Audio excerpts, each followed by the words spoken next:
Hi everyone! I hope you're having a great day today. I am here today to share some tips and tricks for intermediate clarinet players. This is the second video and is geared towards players between their 4th and 5th year of playing. In today's video, we will cover a variety of things like scales and articulation, a chromatic exercise, dynamics, rhythm, register slurs, and at the end of the video, I will play for you. So let's get our instruments set up and let's get started together. Alright, so we are going to start today's video with some register slurs. In video number 1 for intermediate clarinet players, we worked on register slurs that go up to our thumb C, thumb high C. So we worked on going from F to C.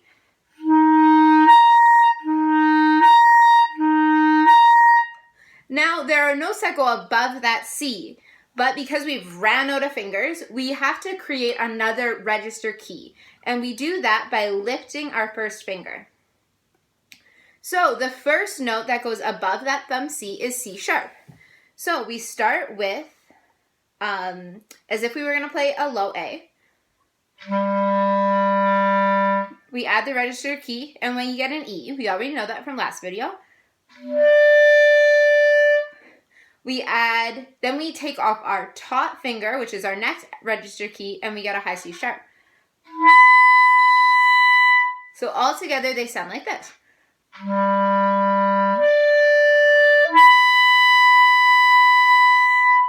So that's your one for C sharp. Then we go to D. The fingering for D is the same as B flat. So we go, and it sounds like this just by itself. So our register slur is B flat, F, D.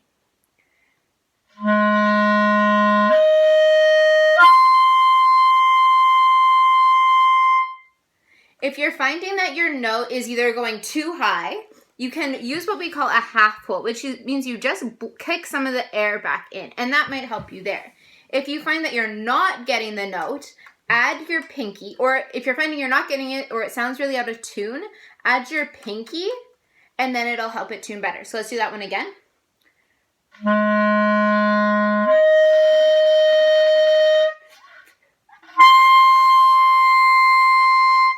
Sorry, I had some water there.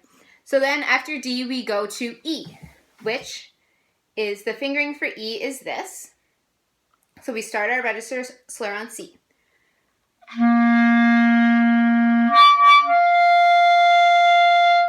Then we go to G.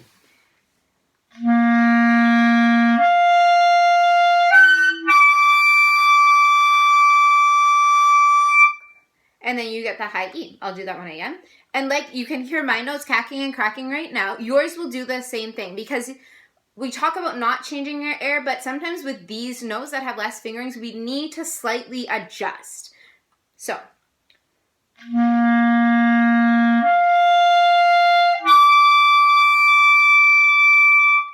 That's high E. And then we're going to do one more register slur, which is to high F, altissimo F.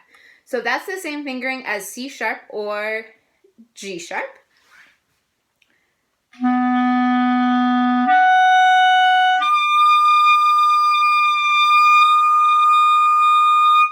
So I try my half hold there because that one for me usually goes really high, like not where you want it at all. So C sharp, register key, G sharp, finger up, F.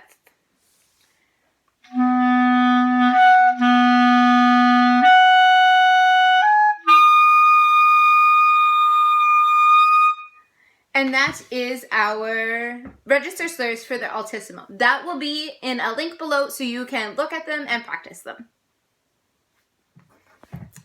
Now we're going to move to an exercise that works on both our scales and our articulations. So for this exercise, we're going to use our A minor scale and we're going to tongue 2 notes, slur 2 notes. So it'll sound like this.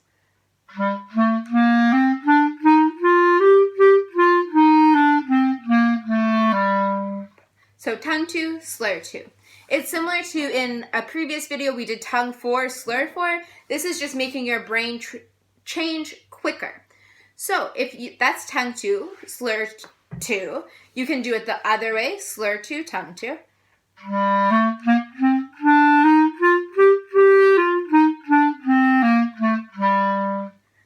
It's important that you play the top note twice on these scales so that your pattern works out coming down.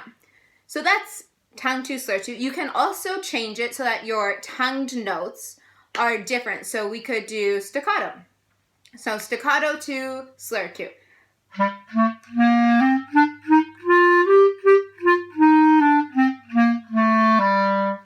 We could do accent to, or we could do slur to, accent to.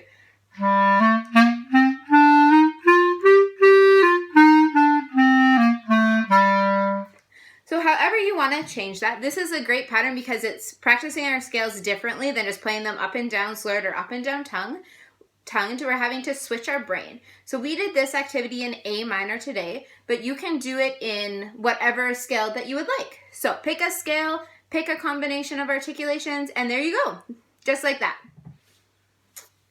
All right, so next we're gonna do some arpeggios. And arpeggios are kind of like patterns that I've talked about before, and that they're ways to practice scales without just playing the scale up and down and up and down. So an arpeggio uses the first, third, and fifth note of any scale. And you can put the first note but the octave up to end your arpeggio. So the fingering for, say, a concert F or R G major arpeggio is this: G, B, D, G. So that's the first octave. G, B, D, G. It sounds like this.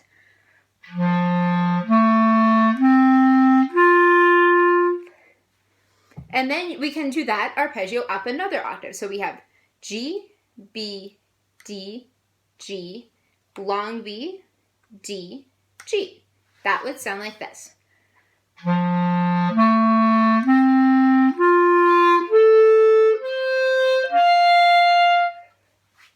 And then like I've talked about before with the candle pattern or any scales, whatever you do going up, you should always do coming down. And the same applies for arpeggios.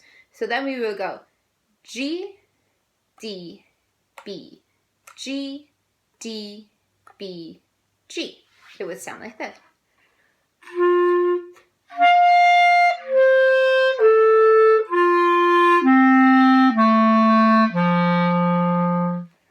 So you can apply that 1, 3, 5, 1, 3, 5 pattern to any scale. Same with concert B flat or concert F or concert E flat, whatever you would like to apply it to. Now, there's another way that we can practice arpeggios that lengthens them out a little bit. And that's by not going all the way up. So it sounds like this.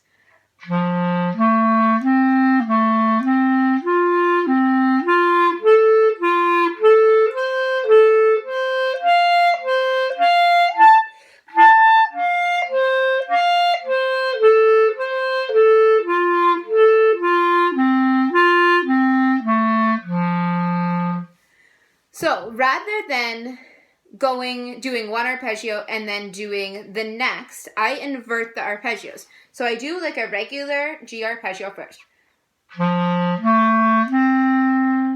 Now, if we would have continued on the first way I showed you, we would go to G. But rather than that, we're going to go to B and then play the same note starting on B. G, B, D, B, D, G. Next would come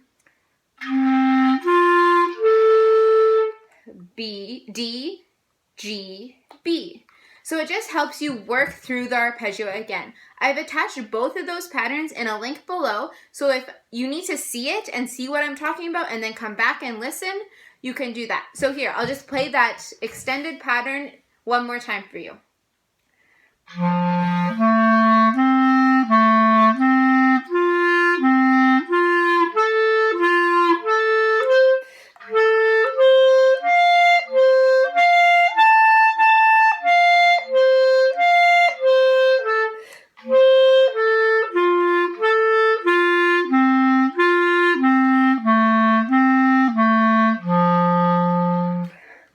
So just like that, if you want to take your arpeggios to the next level, that's a great pattern to use. Alright, so now it's time to do some work with the chromatic scale.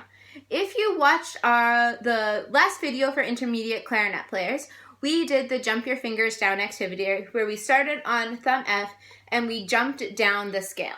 So now we're going to do what's called the Remington pattern, and it's very similar, but instead of using just a major scale or a minor scale, we use a chromatic scale and play every note going down from F to F or E to E or whatever note you do.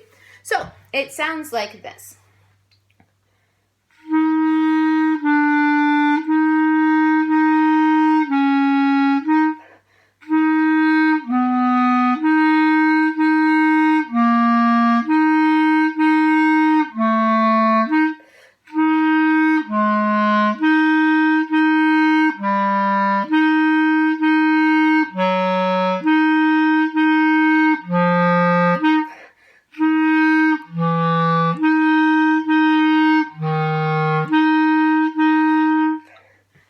So this is good if you are finding it challenging to figure out where the fingerings go for the chromatic scale. You can also do the same thing going up.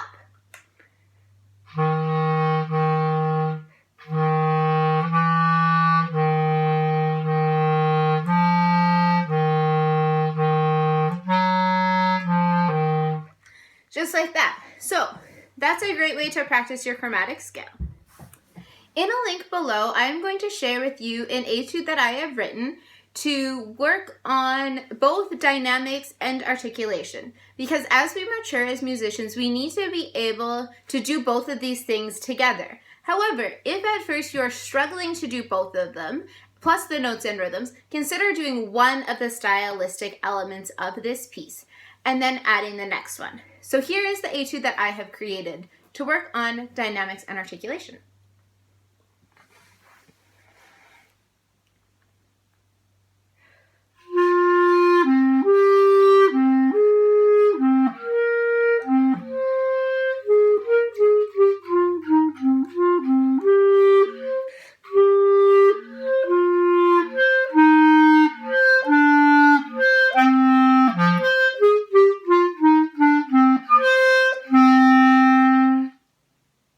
And there it is for you.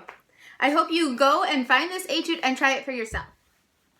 Our next activity is to work on some rhythms together. I have 3 rhythms for you today. One is in 3/4 and the other 2 are in 6/8. I will clap the rhythm for you, give you then time to figure it out, and then I'll show you what the rhythm is so you can double check your work. The first one's in 3/4. 1, 2, 3.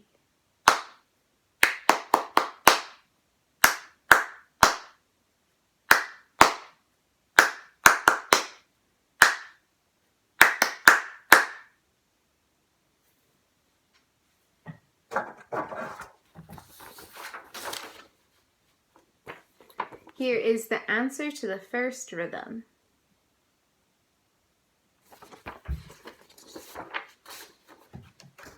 Rhythm number 2 is in 6/8. 1, 2, 3, 4, 5, 6.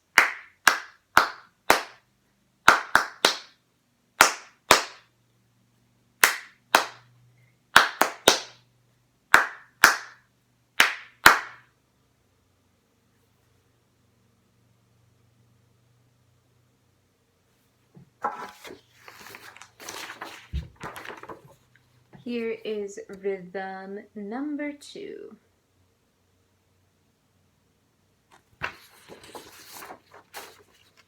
And the last rhythm, also in 6/8. 1, 2, 3, 4, 5, 6.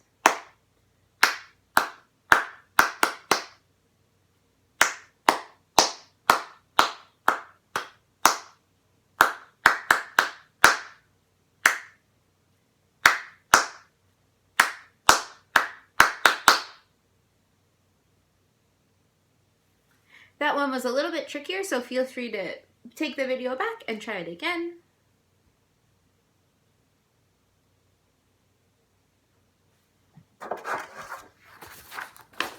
And here is the answer for rhythm number 3, right at the bottom there. All right, that ends our rhythm work for today. We have come to the end of our video today, which means that I'm going to play for you now. But before I begin to play for you, I just want to have a quick chat about choosing rep for yourself. As you grow as musicians, as you all are now, it's time to start thinking about playing music that other than what's in your band folder. So in a link below, I'm going to share a great list of songs for students in high school and before pre-university is what it's for. When you're looking for music, in the beginning, try to look for elements that will challenge you, but don't pick too many challenging elements. So consider a challenging element to be like the range. So if it goes high, that could be a good thing for that piece to work on. Rhythm, style, articulation, all of that stuff are great things to expand your musical knowledge on. However, if you pick a piece of music that has too many challenges in it for you, you likely will get frustrated and then not want to do it. So start with picking music that has one challenging thing in it for you. So one of the piece that I'm going to play for you today is a great piece, I think, for like high school students, and it is the Weber Theme and Variations. I'll put a little link below so you can see it. And I would say the challenge of this piece, and especially the theme, which I'm going to play for you today, is the rhythm. The range isn't too bad. It goes to high A is the highest note, but in the rhythm we have dotted 8/16, we have triplets, we have dotted 8/16, dotted 8 combinations. So the rhythm of it would be the challenge of this piece. So here is the theme from Weber's Theme and Variations.